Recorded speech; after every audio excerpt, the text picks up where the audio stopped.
28 February निमित्त होते राष्ट्रीय विज्ञान दिन। त्या राष्ट्रीय विज्ञान दिनानिमित्त मी एका शाळेमध्ये गेलो होतो। तर त्या शाळेमध्ये गेल्यानंतर जेवढे काही विद्यार्थ्यांनी या सायन्स एक्झिबिशनच्या निमित्ताने काही प्रोजेक्ट करण्यात आले होते आणि त्या प्रोजेक्टमध्ये जेवढे इलेक्ट्रॉनिक्सच्या रिलेटेड जेवढे काही प्रोजेक्ट होते ते प्रोजेक्ट बऱ्यापैकी फक्त आणि फक्त रायटिंग पॅडवर लिहून ते सादर करत होते। म्हणजे ते कन्सेप्ट क्लिअर करत होते, पण फक्त त्यांच्याकडे जे काही कंपोनंट अवेलेबल नव्हते त्या कंपोनंटच्या ठिकाणी ते फक्त डायग्राम काढून एक्सप्लेन करून सांगत होते। मग मला त्या दिवशी एक विचार आला, जर आपण आपल्या ह्या ग्रामीण भागामध्ये जर मुलांना अशी ट्रेनिंग दिली किंवा आपण जेवढे काही इलेक्ट्रॉनिक्सचे कंपोनंट आपल्याने जेवढे शक्य होईल तर विद्यार्थ्यांना प्रोजेक्टमध्ये मदत जर केली, काही कामानिमित्ताने मी हैदराबादला गेलो होतो। तर त्यावेळी मी हे माझे जेवढे काही हे कंपोनंट आपल्यासमोर हे दिसत आहेत हे कंपोनंट मी घेऊन आलेला आहे, फक्त आणि फक्त विद्यार्थ्यांना सोयीस्कर व्हावं, त्यांना ग्रामीण भागामध्ये सुद्धा इलेक्ट्रॉनिकचे जेवढे काही प्रोजेक्ट असतील त्या प्रोजेक्टला त्यांची परेशानी होऊ नये हा एक प्रमाणाच्या व्हिडिओमध्ये मी जे काही कंपोनंट मी परचेस केलेले होते त्या कंपोनंटविषयी मी आपल्याला थोडक्यात माहिती देणार आहे। मित्रांनो, हा व्हिडिओ केवळ आणि केवळ इलेक्ट्रॉनिक्समध्ये इंटरेस्ट असणाऱ्या विद्यार्थ्यांनीच पाहायचं आहे। बाकीच्या विद्यार्थ्यांनी हा व्हिडिओ स्किप केला तरी चालेल। म्हणजेच मला सांगायचं एवढंच आहे, ह्या व्हिडिओच्या माध्यमातून काही मित्रांचा मला फोन आला, त्यांची अशी रिक्वेस्ट होती की जर समजा आपल्या ग्रामीण भागामध्ये ह्या इलेक्ट्रॉनिक्स कंपोनंटची जर व्यवस्था झाली तर हैदराबादसारख्या ठिकाणी प्रत्येकाला जाणं परवडत नाही आणि छोट्याशा प्रोजेक्टसाठी जाणंही परवडत नाही।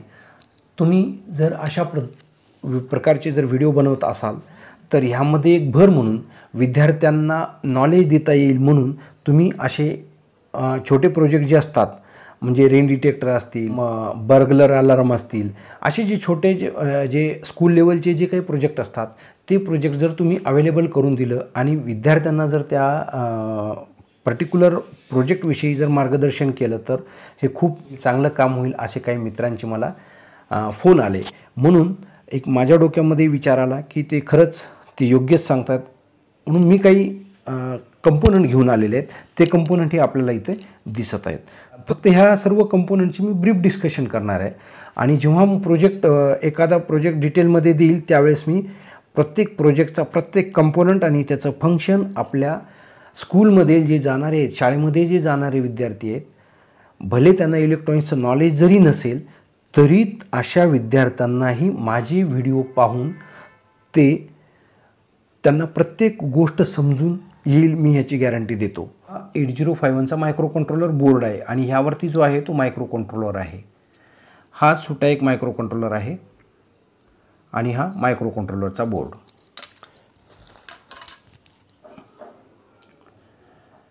हा जो आहे हा आर्डिनोसाठी शिल्डिंग म्हणून वापरलेला असतो, जेणेकरून जेवढे काही छोटे कंपोनंट लागणार आहेत हे छोटे कंपोनंट आपण ह्या ठिकाणी प्लेस करू शकता आणि आर्डिनो कंट्रोलर थ्रू आपण याला ड्राईव्ह करू शकता किंवा ह्याचा वापर त्या ठिकाणी करता येतं।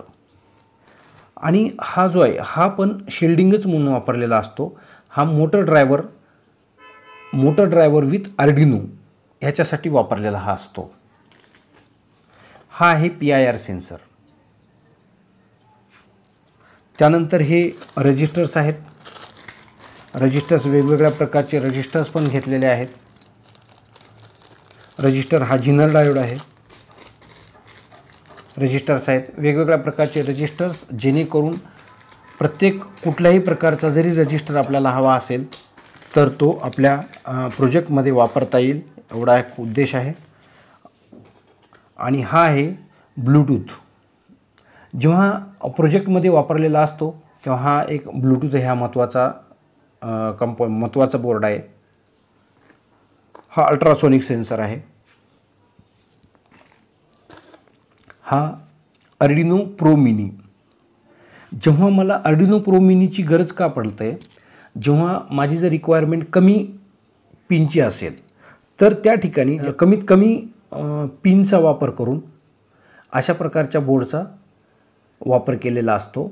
ह्याविषयी मी डिटेलमध्ये व्हिडिओ टाकणारच आहे। हा आर्डिनो प्रो मिनीमध्ये कसा प्रोग्रामिंग टाकायचा आहे, आर्डिनो मेन बोर्ड जो आहे म्हणजे त्याला आपण आर्डिनो युनो म्हणतो, तो बोर्ड आणि हा बोर्ड, त्या बोर्डमधून ह्या बोर्डमध्ये जेव्हा प्रोग्रामिंग टाकायची असते त्याचाही मी व्हिडिओ डिटेलमध्ये देणार आहे। हा प्रो मिनी। त्यानंतर हे काही मायक्रो स्विचेस म्हणतात त्याला, हे असेही काही ठेवलेले आहेत। आणि हा जो आहे हा रजिस्टर पॉट आहे, व्हेरिएबल रजिस्टर हे असं म्हणू शकतो याला आपण। परत मित्रांना मी विनंती करतो की कुणीही गलिच्छ कॉमेंट करू नये। हा व्हिडिओ, सदरील व्हिडिओ फक्त स्कूल लेवल आणि कॉलेज लेवलच्या मुलांसाठी आहे, जेणेकरून त्यांना इलेक्ट्रॉनिक्समध्ये आवड निर्माण व्हावी, एवढाच उद्देश आहे। हा सुद्धा पॉट आहे आणि हा जो आहे तो ESP32 जो आर्डिनो बोर्डसोबत हा वायफाय मॉडेल म्हणून वापरलेला असतो। हा आपण इंटरनेटद्वारे जे काही LED रिलेज ॲटोमेशनसाठी ह्याचा वापर केलेला असतो। हा LCD आहे, मिनी प्रोजेक्टसाठी वापरलेला असतो, वापरता येतं। हा सर्वो मोटर आहे। हे काही गेट ICs आहेत, वेगवेगळ्या प्रकारचे जे काही गेट असतात ते गेट IC सुद्धा आपण मागून घेतलेले आहेत। हा ट्रान्झिस्टर आहेत, ह्यामध्ये NPN आणि PNP ट्रान्झिस्टर अशा दोन वेगवेगळ्या प्रकारचे ट्रान्झिस्टर्स आहेत। आणि हा जो आहे हा कीबोर्ड आहे। जेव्हा आपण मायक्रो कंट्रोलरसोबत ह्याची इंटरफेसिंग करतो त्यावेळी अशा प्रकारचे कीबोर्ड हे आपल्याला प्रोजेक्टमध्ये लागतात, म्हणून हा पण मागून घेतलेला आहे। हा आहे GSM मोडेम। ह्या GSM मोडेमद्वारे आपल्याला ॲटोमेशनसाठी हा GSM मोडेम प्रोजेक्टमध्ये वापरता येतं। आणि हा कुठल्याही टाईपचा जर मायक्रो कंट्रोलर असेल तर त्या मायक्रो कंट्रोलरचा जो इंटरफेसिंग असतो तो RS-232 MAX232 ची जी इंटरफेसिंग असते ती इंटरफेसिंग ह्या ठिकाणी वापरलेली असते। ह्याचा व्हिडिओ मी ऑलरेडी MAX232 ह्या नावाने एक व्हिडिओ टाकलेला आहे, आपण तुम्ही माझ्या चॅनलवर पाहू शकता। आणि हा जो आहे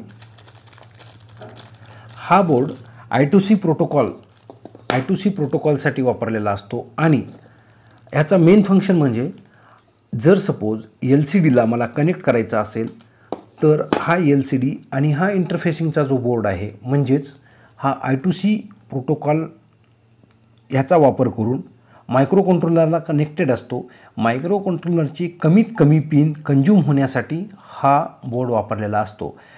जर समजा मी मायक्रो कंट्रोलरला जर LCD कनेक्ट केली तर ह्या ठिकाणी जवळपास 16 पिन कंज्यूम होतात मायक्रो कंट्रोलरचे, म्हणून अशा टाईपचा जर बोर्ड वापरला तर मायक्रो कंट्रोलरचे केवळ आणि केवळ 3 पिन कंज्यूम होतात।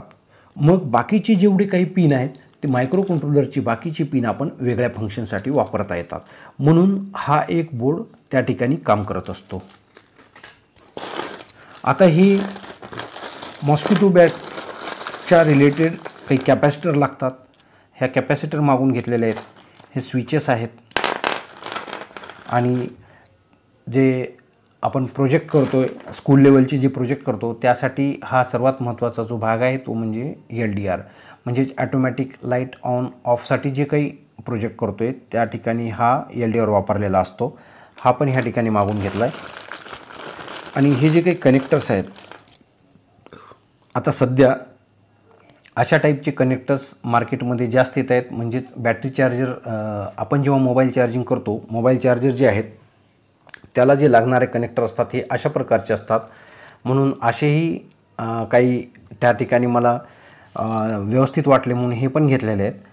आणि हे असे दोन प्रकारचे जे हे कनेक्टर आहेत, हे दोन प्रकारचे हे वेगळे कनेक्टर्स, जेणेकरून एक मेल आणि एक फिमेल ज्या ठिकाणी ज्याची आवश्यकता असेल त्या ठिकाणी हे फक्त एक सॅम्पल बेसवर मागून घेईल। तर हे अशा प्रकारचे जे मेल फिमेल केबल्सही भरपूर लागतात आपल्याला जेव्हा आपण प्रोजेक्ट करत असतो ना, तर हे अशा प्रकारचे केबल्सही भरपूर लागतात. मग हे केबल हे आपल्याकडे असणं गरजेचं आहे. तर हे केबलही मी घेऊन आलेलं आहे. जे मी कंपोनंट जवळपास परवाच्या व्हिजिटमध्ये मी हैदराबादला जेव्हा गेलो होतो त्यावेळी मी हे सर्व कंपोनंट घेऊन आलेलो आहे. आणि आता प्रश्न आहे पुढचा. मित्रांनो, जर समजा आपल्याला स्कूल लेवलचे काही प्रोजेक्ट करायचे असतील तर तुम्ही मला व्हॉट्सअपवर कॉन्टॅक्ट करू शकता. मी व्हॉट्सअपचा नंबर ह्या ठिकाणी देत आहे. आणि त्यानंतर जर suppose micro controller base project असतील तर त्याच्यासाठी मात्र 1 महिना अगोदर ऑर्डर द्यावी लागेल, कारण त्यासाठी प्रोग्रामिंग मग बाकीच्या सर्व जे कंपोनंट अवेलेबिलिटी ह्या सर्व गोष्टी येतात, त्यामुळं हे लवकर अवेलेबल होत नाहीत.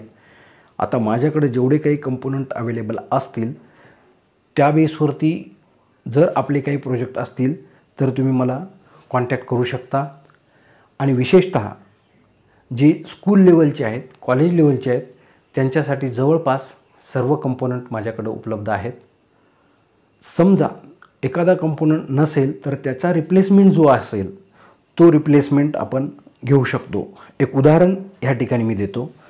समजा आपल्या एखाद्या प्रोजेक्टमध्ये 2N2222 हा जर ट्रान्झिस्टर असेल आणि तो ट्रान्झिस्टर आपल्याकडे अवेलेबल नसेल तर त्या ठिकाणी BC547 हा ट्रान्झिस्टर आपण वापरू शकतो.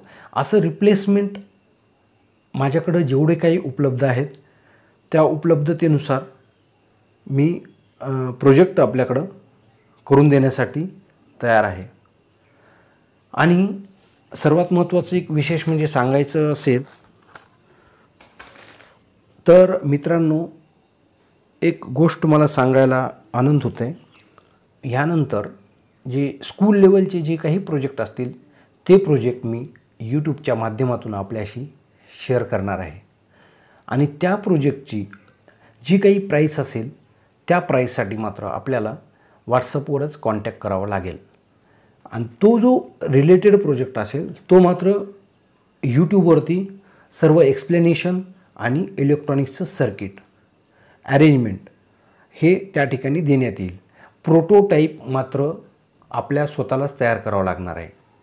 तर मित्रांनो, आपण माझ्या व्हिडिओला पसंती देत आहात तर त्या पद्धतीनं आपल्याला माझे व्हिडिओ आवडत आहेत. नक्कीच अजूनही आपल्या मित्रांमध्ये शेअर करा, लाईक्स करा आणि कमेंट्स करायला विसरू नका. एकमेव मराठी चॅनल कापावर इलेक्ट्रॉनिक्स. नमस्कार, धन्यवाद.